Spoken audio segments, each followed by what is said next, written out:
기도에 힘써야 할 이유, 각자 있을 것입니다.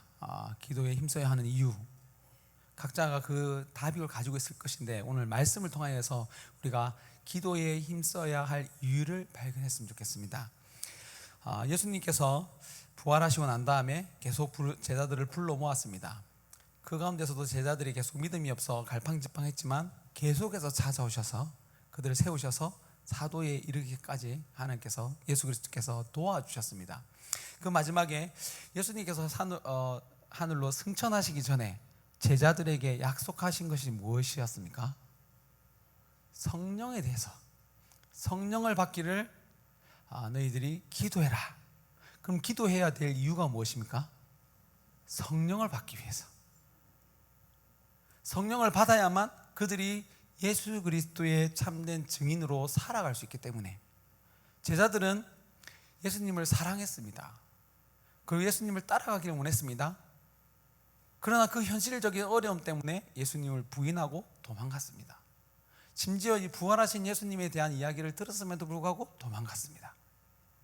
계속해서 돌아오는데도 그들은 그들의 연약함 때문에 각자의 자리에 돌아갔지만 예수 그리스도께서 그들의 손을 붙잡아서 이끌어 주셔서 약속하신 곳으로 인도해 주셨습니다.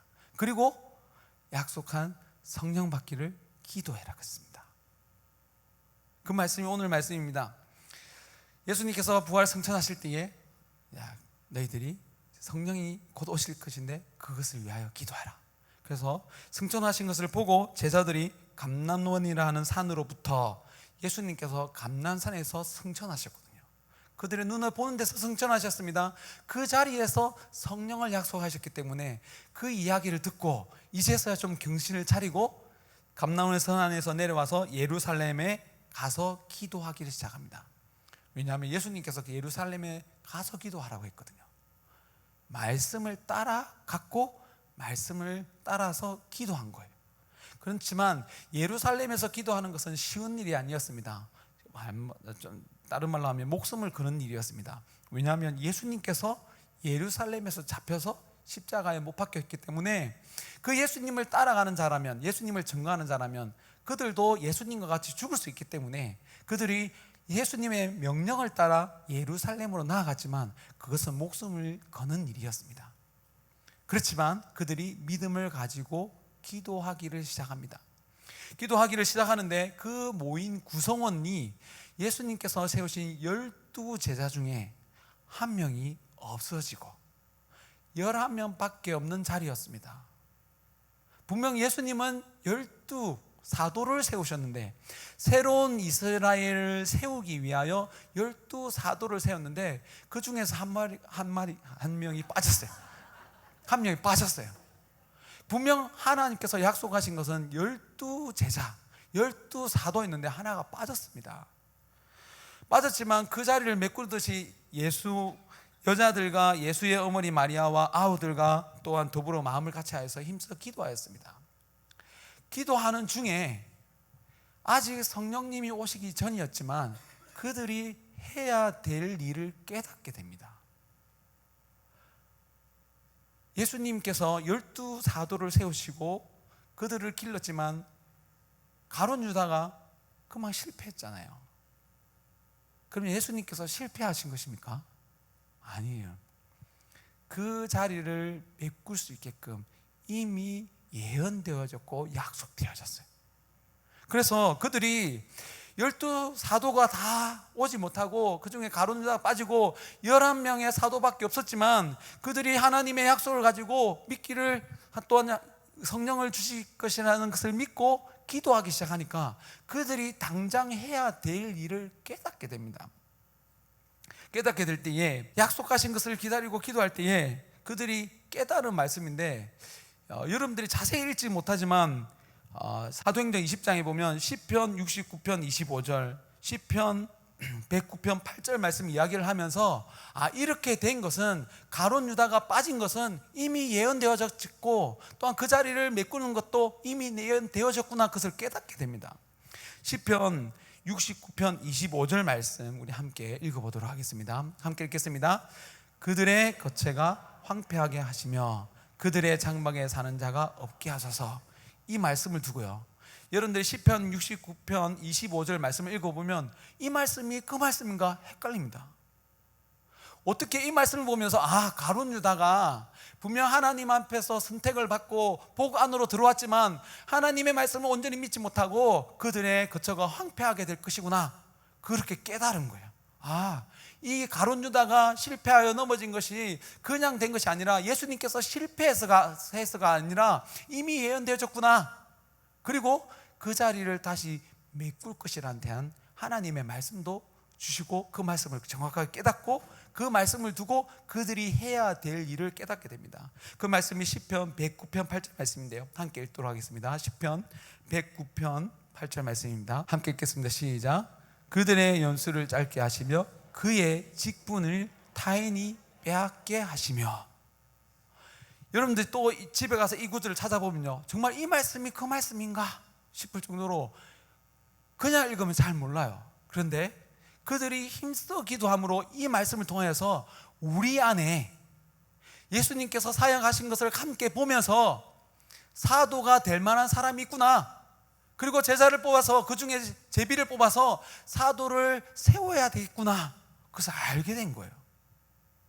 말씀을 정확하게 알게 된 거예요. 그래서 그 중에서 후보 2명을 세우고 제비를 뽑아 마띠아를 사도 중 한 명으로 세우게 됩니다. 정확하게 12사도를 세우고 난 다음에 그 다음에 하나님의 나라가 시작되어진 것이고 12사도가 다 함께 모여 기도할 때에 성령님께서 그 자리에 임하신 거예요. 이 일은 단순히 그냥 이번에만 일어난 것이 아니라 구약에도 동일하게 있었던 일입니다. 엘리야, 하늘에서 불이 떨어지게 하는, 기도하면 가뭄도 일으키게 했던 그 엘리야가 이미 이런 일들을 보여주었습니다. 엘리야 시대 때에 우상 숭배가 만연하여서 하나님을 떠나버려서 그들이 하나님께 제단을 쌓고 그곳에서 예배를 드려야 되는데 그 제단이 다 허물어졌습니다. 그때에 엘리야가 무너진 제단을 다시 쌓고 하나님 앞에 기도하는 장면이 나옵니다. 열왕기상 18장 30절 31절 말씀인데요, 함께 읽겠습니다. 시작. 엘리야가 모든 백성을 향하여 이르되 내게로 가까이 오라. 백성이 다 그에게 가까이 가매 그가 무너진 여호와의 제단을 수축하되 야곱의 아들들의 지파의 수요를 따라 엘리야가 돌 12개를 취하니 이 야곱은 옛주에 여호와의 말씀이 임하여 이르시기를 내 이름을 이스라엘이라 하리라 하신 자들아. 엘리야 시대 때에 하나님께 예배드려야 된 참된 예배의 장소가 다 없어졌습니다. 그때에 엘리야가 백성들을 불러 모아놓고 뭐라고 합니까? 어떤 모습을 보여줍니까? 무너진 제단을 다시 쌓는 장면을 보여줍니다. 보여주고, 근데 그냥 마음대로 쌓는 것이 아니라 이스라엘 백성들 12지파를 상징하는 12개의 돌을 놓고 그 위에 재물을 놓고 물을 붓고 기도하였더니 성령의 불이 임했거든요. 제자들이 시편의 말씀을 깨달을 뿐만 아니라 그 엘리야의 사역을 그대로 깨닫고 사단이 방해를 했습니다. 사단을 방해해서 12사도를 세웠는데 그 12사도 중에 한 명을 뺐습니다. 유혹하여서 성공한 것처럼 보입니다. 그렇지만 그 가운데서 제자들이 하나님의 말씀을 의지하여 기도할 때에 이 무너진 돌 하나를 다시 채워 넣어야 되겠구나, 그리고 기도하면 성령님께서 우리 가운데 임재하시겠구나, 그것을 깨닫고 사도를 다시 한 명 세우고 12사도를 갖추고 무너진 제단을 다시 쌓고 기도했을 때에 그 자리에 성령님께서 임하신 거예요. 그래서 우리가 기도를 할 때에 분명 기도에 힘써야 됩니다. 약속하신 성령을 받기 위하여 말씀을 따라 기도해야 됩니다. 그 말씀을 따라 기도하다 보면 우리 가운데 부족한 것이 보이는 거예요. 성령님께서 우리 가운데 임재하시기 전에 우리가 갖춰야 될 것이, 또한 우리 가운데 빠져있는 것이 무엇인지 보게 하시고 그것을 채워넣게 하십니다. 채워놓고 약속의 말씀을 따라 기도할 때에 하나님의 때에 그 자리에 성령이 임하게 하시고 그들을 통하여서 새로운 하나님의 나라, 신약 교회가 시작되었습니다. 그렇게 시작된 하나님의 나라는 오늘날 우리에게까지 이루어졌고 우리 또한 이 세상을 살아가다 보면 사단이 우리의 삶을 유혹하여서 하나님께 기도해야 되는데, 마땅히 기도해야 될 기도 제목이 있는데 우리의 삶의 어려움 때문에 우리는 우리의 생각대로, 우리의 필요를 따라 우리가 원하는 것을 먼저 기도합니다. 근데 예수님께서 분명하게 가르쳐 주셨잖아요. 우리의 필요는 하나님께서 먼저 우리가 알고 계신다. 그렇기 때문에 너희는 먼저 하나님의 나라와 그의 의를 구하라 그랬습니다. 약속의 말씀을 따라 하나님의 의가, 하나님의 나라를 강구할 때에 우리에게 필요한 모든 것을 공급해 준다고 약속하셨습니다. 우리가 이 말씀 믿고 이 시간에 우리가 다시 한번 기도할 때에 하나님께서 분명 우리의 필요를 이미 알고 계시잖아요. 알고 계시는데 그 필요를 먼저 강구하는 것이 아니라 말씀을 따라 하나님의 의와 하나님의 나라를 강구할 때에 하나님 나라 가운데서 우리를 바라보게 되고, 하나님 나라를 세우는데 우리를 일꾼으로 불러주셨는데 그 가운데서 필요한 것을 보게 하시고 그것을 하나님께서 채워주신다고 말씀하고 있습니다. 여러분들 그 사실을 믿으십니까? 정말로 믿으십니까? 우리는 말씀을 읽을 때에 하나님의 능력에만 집중할 때가 있습니다. 하나님의 능력은 어떤 능력입니까? 창조주의 능력이잖아요. 무엇이든지 할 수 있는 능력이잖아요. 무엇이든지 할 수 있기 때문에 그 하나님은 죽지 않고 우리를 부활시킬 수 있잖아요. 믿으십니까? 근데 그 하나님께서 죽지 않고 부활한 것이 아니라 죽고 부활하게 하셨습니다. 그래서 이 전능은 그냥 단순히 무엇이든지 할 수 있다는 말이 아니라 죽은 자도 살릴 수 있는 전능하신 하나님이란 거예요. 이건 우리의 상식 밖, 우리의 능력 밖, 우리의 이성으로 도저히 생각할 수 있는 그 밖에서 오직 하나님의 말씀으로 보아야만 알 수 있는 거예요. 그래서 하나님의 말씀을 온전히 믿을 때에 우리는 이 길을 걸어갈 수 있습니다. 죽고 부활합니다. 죽고 부활해서 부활을 증인하는 자가 되는 거예요. 예수 그리스도께서 그 부활을 증거할 때에 죽지 않고 그냥 십자가에서 내려와서 자, 이런 능력이 있어 이렇게 보여주신 것이 아니잖아요. 예수님은 하나님의 말씀을 온전히 믿는 참 선지자였습니다. 예수님만이 하나님의 말씀을 온전히 믿었기 때문에 십자가 일을 걸어갈 수 있었습니다. 그래서 유일하게 완전히 죽고 완전한 부활하신 몸을 보여주신 분이 예수 그리스도입니다. 제자들이 그것이 두려웠다면, 이 죽음이 두려웠다면 성령을 받고서도 믿음으로 그 말씀을 전할 수가 없었습니다. 예수님의 부활을 분명히 보고 예수님의 그 부활을 통하여서 하나님께서 주신 분명한 말씀을 알았기 때문에 그들이 죽는다 하더라도, 한 알의 밀알이 되어 죽는다 하더라도, 그 사도들이 죽는다 하더라도 이 땅의 교회는 없어지지 아니하고 죽음을 본 그 사람들이 예수 그리스도의 부활을 보겠구나, 이 믿음으로 사도들이 복음을 전했던 것입니다. 계속해서 복음이 전해지지만 많은 사람들이 교회로 돌아오지만 그 가운데서 핍박이 심하게 다시 찾아옵니다. 분명 사도 바울이 복음을 전할 때에 3,000명, 5,000명이 돌아온 역사가 생깁니다. 우리가 그 말씀만 볼 때가 많은데요, 분명 이런 놀라운 기적이 일어나고 또한 핍박이 받고 난 다음에 빌립이 사마리아 성에 가서 복음을 전할 때에 그 성에 놀라운 일이 생깁니다. 표적과 기사가 일어나게 됩니다. 사도행전 8장 13절 말씀입니다.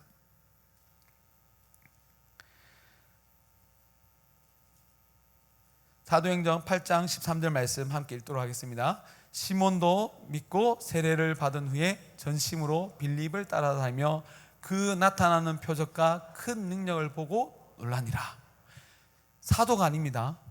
빌립은 7 집사라고도 하고 또 원문으로 정확히 보면 7 복음 전도자라고도 합니다. 이때에 표적과 큰 능력이 나타납니다. 표적과 큰 능력이 나타났는데도 성령이 임재하지 않습니다. 이 시몬이라는 사람이 빌립을 따라다니면서 놀라운 기적이 일어나네, 표적과 기사가 일어나네, 그거 가운데서 근데 성령이 임재하지 않았습니다. 근데 이때에 그들 가운데 놀라운 기적이 일어났지만 성령이 임재하지 않습니다. 근데 그 가운데서 사도 2명을 불러옵니다. 사도 2명이 불러와서 이 가운데 있는 믿음이 올바른 믿음인지 확인합니다. 기적이 일어났으면 그곳에 성령님이 임했다고 볼 수 있잖아요. 그런데 그렇게 하지 않고 기적만 본 것이 아니라 기적이 일어난 그곳에 사도 2명을 오게 해서 이런 일들이 정말로 말씀 안에서 일어난 기적인지 확인하고, 사도들이 그것을 확인하고 사도들이 안수할 때에 성령님이 임재합니다. 사도행전 8장 14절 말씀입니다. 8장 14절 15절 말씀 함께 읽도록 하겠습니다. 예루살렘에 있는 사도들이 사마리아도 하나님의 말씀을 받았다 함을 듣고 베드로와 요한을 보내매 그들이 내려가서 그들을 위하여 성령 받기를 기도하니 그때에 성령님이 임재했습니다. 우리는 그냥 성령님이 임재하시면 그런 일들이 일어난다고 생각하잖아요. 그런 일들은 교회 안에서만 일어나는 게 아니에요. 이단 가운데서도 일어나고요. 아니 다른 종교에서도 이런 일은 가끔 일어난다고 해요. 그런 기적이 일어난다고 해서 그곳에 하나님의 임재가 있는 것이 아니라 그들이 고백하는 신앙이 올바른 고백인지 확인해 봐야 돼요. 확인해 보고 정말로 이것이 하나님의 역사인지 알게 될 때에 그들이 성령을 받았다고 합니다. 교회 안에 이런 일이 많이 일어났습니다. 그런데 올바른 말씀 잘 데가 없어서 그런 일들이 일어나는 교회가 다 하나님의 교회인 줄 알았어요. 그렇지 않습니까?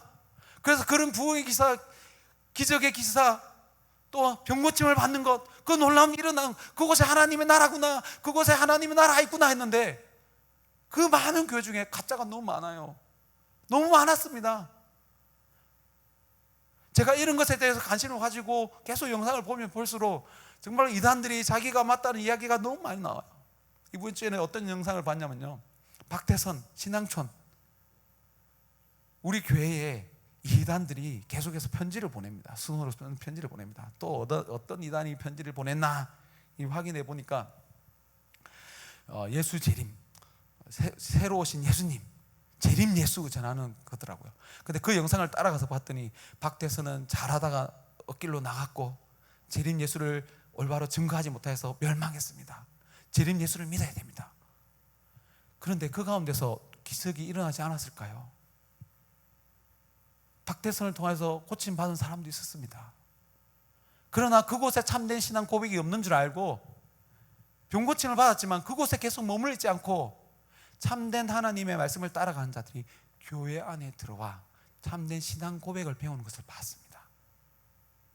저는 우리 웅천교회도 예전에 무슨 많은 일이 있었다 할지라도 우리 담임 목사님 통해서 정말로 분명한 하나님의 말씀을 듣고 그 가운데서 올바른 신앙 고백을 하여서 성령의 임재를 누리는 우리 웅천교회가 되었으면 좋겠습니다. 정말로 그렇게 되기를 바라고, 우리가 기도해야 될 이유, 기도에 힘써야 할 이유는 성령을 받고 병고침을 받기 위해서가 아니라 하나님의 말씀을 분명하게 알게 하기 위하여, 또한 그것을 올바로 고백하기 위하여, 이런 올바른 신앙 고백이 있을 때에 고난의 때를 넘길 수 있어요. 신약시대의 사도행전의 말씀만 보면 사도 바울이 많은 교회를 세웠고, 또한 베드로가 말씀을 가르칠 때에 3,000명, 5,000명이 돌아와 놀라운 하나님의 역사가 일어났습니다. 그 사도행전이 끝나자마자 나오는 성경이 무슨 성경책입니까? 무슨 말씀입니까? 로마서 말씀이에요. 사도행전 말씀에 그 놀라운 기적이 일어났지만, 그렇게 많은 교회들이 세워졌지만 그 뒤에 고난이 닥쳐오니까 분명 하나님을 믿지만 잘못된 신앙으로 많이 돌아갔습니다. 그래서 그 이후에 나오는 모든 서신서가 사도의 신앙을 잊어버리고 사도가 가르치지 않은 복음을 따라가는 교회를 향하여서 계속해서 말씀으로 가르칩니다. 그 가운데 무슨 기적이 일어났다, 여기에 기적이 일어났으니까 이 말씀이 맞다, 이것이 이런 것은 거의 없습니다. 신약시대의 로마서 이후의 서신서를 보면 하나님의 말씀이 이거다, 사도들이 가르친 복음이 이거다, 계속해서 그 말씀을 이야기합니다. 그때에 뭐가 병고침이 일어났다, 그때에 놀라운 기적이 일어났다, 그때에 놀라운 일들이 일어났다. 이렇게 가르쳐주지 않았어요. 사도들은 하나님의 말씀이 이거다. 요한계시록의 말씀에도 어떤 말씀입니까? 그 가운데서 얼마나 핍박을 많이 받았습니까? 초대교회 사람들이 사자밥이 되었습니다. 많은 사람들이 앞에서 태움을 당하였습니다. 그런데 사도 요한이 준 말씀은 그 가운데서 불이 없어졌더라, 불이 꺼졌더라가 아니라 하늘에서 본 하늘 예배를 보고 그것을 말씀을 기억하고 그 말씀을 전해줍니다. 지금 이 땅에서 우리가 수많은 사람들이 고난을 받고 죽지만 하나님께서 다 보고 계신다, 다 보고 계시고 그들을 지켜주고 계신다, 그리고 그들의 원한을 반드시 풀어주실 것이다. 하늘 예배를 보여주고 그 장면을 말씀으로 기록해 주셨습니다. 그 말씀을 읽는 자들이 지금 내가 당장 죽임을 당해도 창조주 하나님께서 나의 모든 것을 알고 계시는구나, 나의 손을 붙잡고 계시는구나, 끝까지 모여서 기도해야 되겠구나, 끝까지 하나님을 찬양해야 되겠구나, 사자밥 앞에서도 정말로 예수 그리스도를 고백해야 되겠구나, 그런 고백을 살았을 때에 로마가 변화가 되었잖아요. 기적으로 변하신 것이 아니라 그 말씀을 붙들고 그 말씀대로 살아난 자들을 통하여서 로마가 변화되었습니다. 기적으로 변화된 것이 아니라 하나님의 말씀으로 변화된 것입니다. 그래서 우리가 기도에 힘써야 될 이유는 분명한 하나님의 말씀을 깨닫기 위하여, 또한 그 말씀으로 살아내기 위하여 기도에 힘써야 됩니다. 그럴 때에 말씀을 두려워하고 말씀 앞에 설 때에 우리에게 성령을 보내주셔서 병고침의 은혜가 역사가 일어나지 않는다 하더라도 이것이 분명한 하나님의 말씀이야, 이 십자가의 길을 나도 걸어갈 거야, 이 믿음으로 살아갈 때에 그 자리에 부활의 역사가 일어나고 구원의 역사가 일어납니다. 저는 웅천교회가 예전에 많은 역사가 일어난 것을 들었습니다. 이제는 그것을 쫓아가는 것이 아니라 분명한 하나님의 말씀을 쫓아가는 우리 웅천교회가 되었으면 좋겠습니다. 병고침을 받고 고백하는 것이 아니라 병고침을 받지 않았지만 하나님은 여전히 우리와 함께하고 계셔, 우리 웅천교회와 함께하고 계셔, 이 시대 가운데서 웅천교회를 사용하시기를 원하셔. 그 믿음으로 고백할 때에 그 자리에서 놀라운 구원의 역사가 일어날 줄 믿습니다. 우리 말씀 앞에서 우리 함께 찬양하겠습니다. 우리는 말씀하지만 우리는 말씀 안에서 병 고치는 것만 봐요. 근데 병 고침의 그 역사보다 그 이후에 더 많은 분량이 사도의 복음이 이런 거야. 우리 이기에 집중하지 않습니다. 요한계시록의 말씀을 보세요. 요한계시록의 말씀을 보면 그 사람들이 수없이 죽어나갔지만 말씀을 두려워하니까, 그리고 말씀을 믿으니까 십자가의 길을 걸어갔던 거예요. 이 찬양을 부르면서 하나님, 기적만 바라보는 것이 아니라, 기적은 우리를 돕기 위해서 일어나지만 기적만 바라보는 것이 아니라 기적 이전에 말씀을 바라보는 우리 웅천교회가 되게 하여 주옵소서. 기도하는 마음으로 우리 말씀 앞에서 찬양하도록 하겠습니다.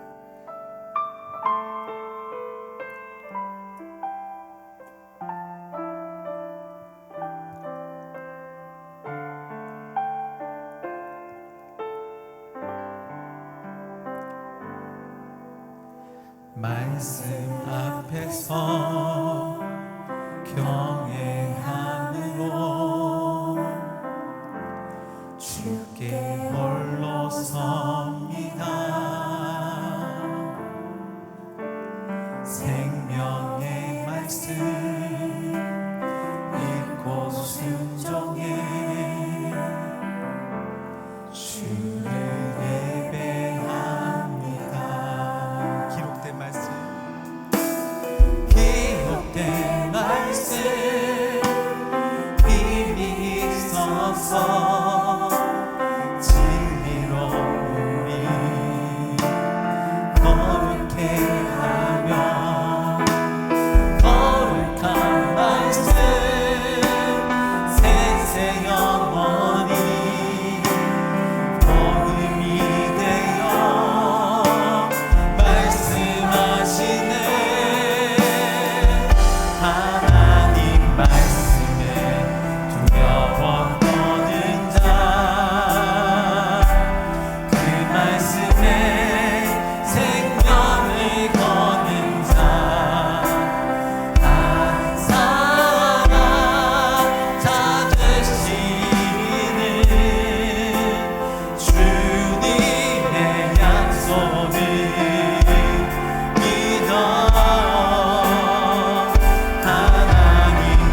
앞에서는 긍정되게 되었으면 좋겠습니다. 생명의 말씀 들고 순종해 주를 예배하는 기록된 말씀, 기록된 말씀 힘이 있어서 진리로 우리 거룩해 하며 거룩한 말씀 세세 영원히 복음이 되어 말씀하시네 하나님 말씀에 두려워 떠는 자 그 말씀에 생명을 거는 자 한 사람 잡으시는 주님의 약속을 믿어 하나님 말씀에 명을 거는 자 순종하며 주 따라가는 자 감사한 하나님 나라 일어날 주의 교회여 우리 함께 기도했으면 좋겠습니다. 정말 우리가 말씀에 일어나는 그 기적 그거 보는 것이 아니라 정말 말씀 그 자체, 여러분들이 앉아서 언제든지 읽을 수 있는 그 하나님의 말씀, 그 말씀 그대로를 두려워하고 떨고 읽기 시작할 때에 그곳에 놀라운 하나님의 역사가 일어나는 거예요. 피곤했는데 안 졸립더라, 기도했는데 뭔가 일어났더라, 그게 아니라 그냥 말씀 그 자체, 여러분들이 언제든 읽을 수 있는 그 자체, 조금만 의식이 있으면 읽을 수 있는 그 하나님의 말씀, 그 말씀 자체가 능력 있어. 그 믿음을 가져야 됩니다. 말씀 앞에 우리의 생각과 욕심이 죽어져서 예수 그리스도의 부활을 증거할 수 있는 그리스도의 참된 제자가 되게 하여 주옵소서. 말씀을 사모하여 읽게 하시고 읽을 때마다 깨닫는 즐거움을 허락하시고 깨달은 말씀을 삶 속에서 이루어가게 하여 주옵소서. 말씀을 통해서 은혜 받아 우리에게 닥쳐진 현실적 어려움을 이겨내고 승리의 기쁜 소식을 전하는 자가 되게 하여 주옵소서. 우리 주여 함께 외치고 기도하도록 하겠습니다. 주여, 말씀 앞에서 그 말씀, 우리가 읽을 수 있는 그 말씀 앞에서 내 생각이 죽어지고 내 욕심이 죽어지게 하여 주옵소서. 하나님 그 말씀을 지할 때에 우리에게 구원을 증거할 수 있는 능력이 생겨날 줄 믿습니다. 구원을 증거해서 증거하는 참된 제자가 되어질 줄 믿습니다. 살아계신 하나님 아버지, 다른 것을 바라보지 않게 하여 주옵소서. 우리가 하나님의 말씀을 읽으면서도 말씀 안에 있는 기적만 바라봅니다. 하나님 그 많은 분량, 그 많은 하나님의 말씀, 우리에게 하신 말씀, 하나님 그 말씀이 눈에 들어오게 하여 주옵소서. 그 말씀이 있는 그대로 믿어지게 하여 주옵소서. 하늘 보좌에서 우리를 살펴보고 계시고 성령으로 손을 뻗어 우리를 지키시고 보호하시는 그 하나님의 손길, 그 말씀을 보게 하여 주셔서 오늘날 우리에게 닥쳐진 그 현실을 넉넉히 얘기하여 주옵소서. 하나님 말씀을 사모하는 마음을 허락하여 주옵소서. 그 말씀을 사랑하여서 사모하여서 읽게 하시고 읽을 때마다 깨달은 즐거움을 하여 주옵소서. 하나님 아버지, 그 가운데서 깨닫는 말씀을 삶 속에서 실천할 수 있도록 우리를 변화시켜 주옵소서. 하나님 말씀을 주는 기적만을 바라보지 않나 말씀 그 자체를 바라보게 하여 주옵소서. 그 자체를 바라볼 때에 말씀을